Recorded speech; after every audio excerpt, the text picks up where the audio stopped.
Good morning, day 21, and we're on to posture and core strength. And I'm assuming at this stage that everything we've talked about to date is sorted out, that the primitive reflexes are all in place, because if they're not in place, nothing subsequent is going to work. So we want to be sure your primitive reflexes are secure and everything is ready to go. So if you're working in a primary school, I wouldn't think any child is ready to go with this stage until they're at least 5 or 6.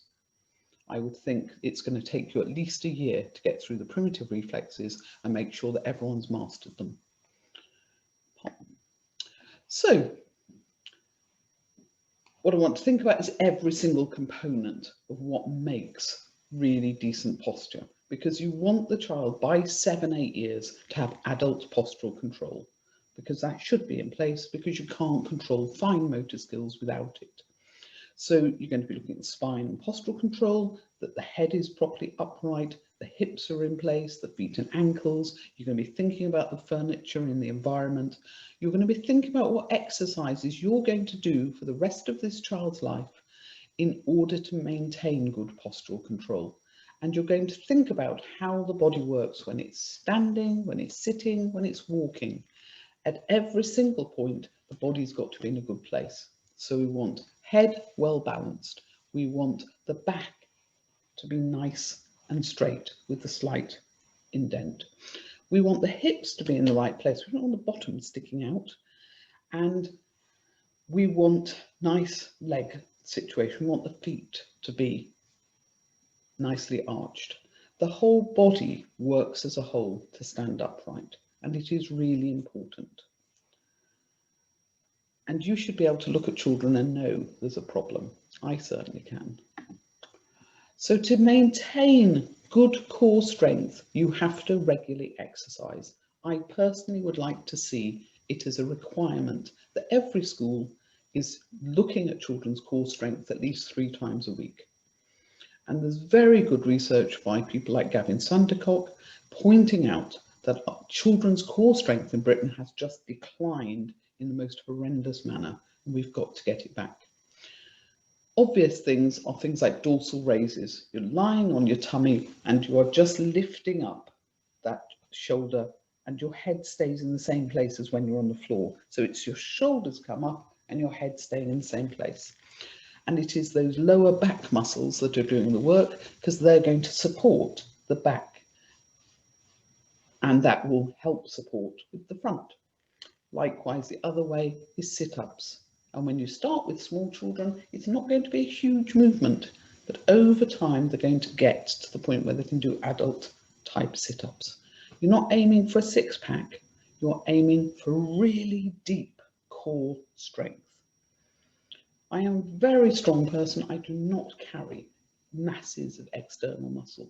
I have very deep core strength, and that's what I needed for life. That's what keeps me fit for life. It's boring.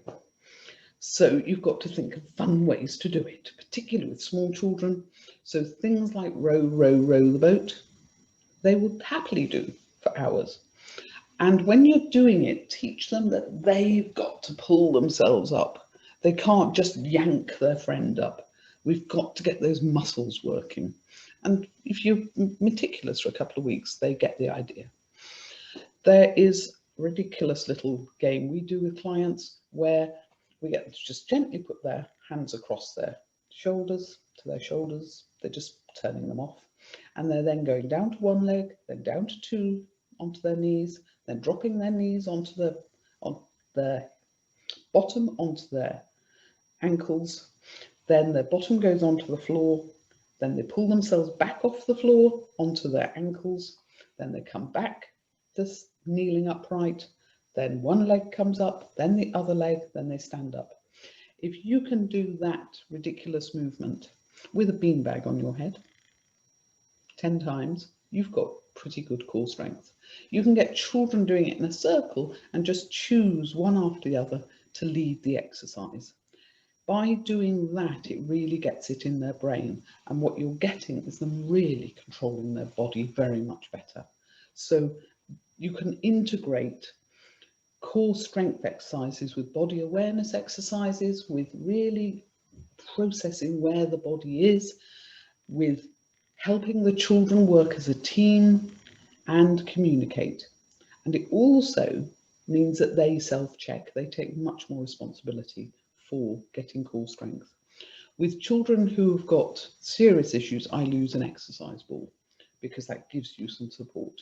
You can use cushions and all sorts of things, but you have to get that core strength and you must make it equal. Don't let a child come up like that because it's disturbing the balance of the body. We're looking for equal. Everything is about equal left and right. So it's important, it needs to happen regularly every week throughout their whole school lives. Another big issue is the hips. Hips don't really come into place until somewhere between 4 and 7 because the body is moving quite a lot in that period. And if we've parked our children into very sedentary lifestyles, it's not happening. And I see huge problems. Squash frog will help push the hips back into place, which is the day 2 video, and it's worth going back and revisiting it and thinking about it. Also, having the child on their back, as in the diagram below, and you're asking them to do a very small raising of their hips. Just that hips are coming up centimetre, 2 centimetres, nothing big. It's not a great big arch, it's just a little hip raise. And what you're doing is you're just shuffling the hips with the squash frog and with hip raises into the right place. So the hip works properly with the spine, the hip works properly with the legs. I will show you. Very good book by Staugaard-Jones, looking at what she refers to as the vital psoas muscles, but it's very much that middle region. It's that linking around the hips. Huge amount of nerve activity going on there. Her book is very good because it links in with emotions, and we know from the long polyvagal theory, when a body tightens up, the person is holding trauma.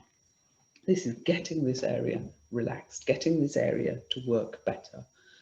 And if we set the child up for life well wired, they are going to have far fewer injuries. So well worth really exploring your understanding of that area. Sitting. It is really important, and I go on and on about Harmon. D.B. Harmon did a huge amount of work from the 1940s through the 1950s, suggesting that children ought to be sitting with their feet square on a table that is at a 22-degree angle if they are reading. And in my book, they wouldn't be doing a lot of reading pre-7. But you need a 22-degree angle because then the person doesn't need to keep constantly readjusting their vision every single line. Their vision works much more smoothly. They can keep their head upright and breathe. They're not straining their vision.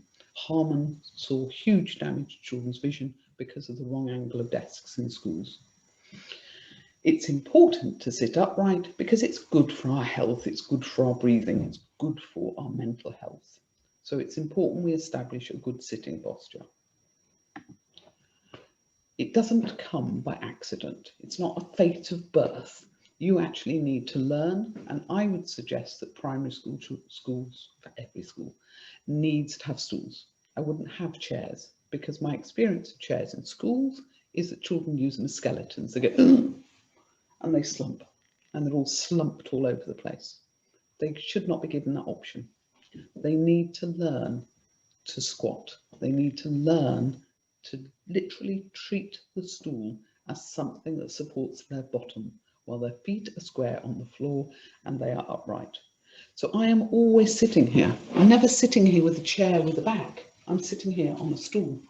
I don't need a back because my spine supports itself properly, because my body is all in the right place. And when I sit upright, I am not in pain. And I can sit upright for very extended hours. And I am perfectly comfortable. And I can get up from this position without having to lean all over the desk and climb myself up. When I get up, I'm thinking ankles, rise, sit. And it is my legs that are doing the work. And children need to learn to do that. It doesn't come naturally. There are no little stools lying around the desert out in the savannah. We didn't as hunter-gatherers learn. We need to relearn that skill to sit properly and support ourselves. And squatting is an important part of that. And children should learn that. And it is a vital part of pre-reading skills, pre-writing skills, knowing how to sit properly. Really is very important. So this is just a photograph taken from a random primary school. I don't even remember which. Terrible tables, children at all sorts of odd angles, children really not sitting properly. We are physically damaging our children. D.B. Harmon's research in the 1940s and 50s showed on a grand scale how much damage we were doing to children. We have to stop it.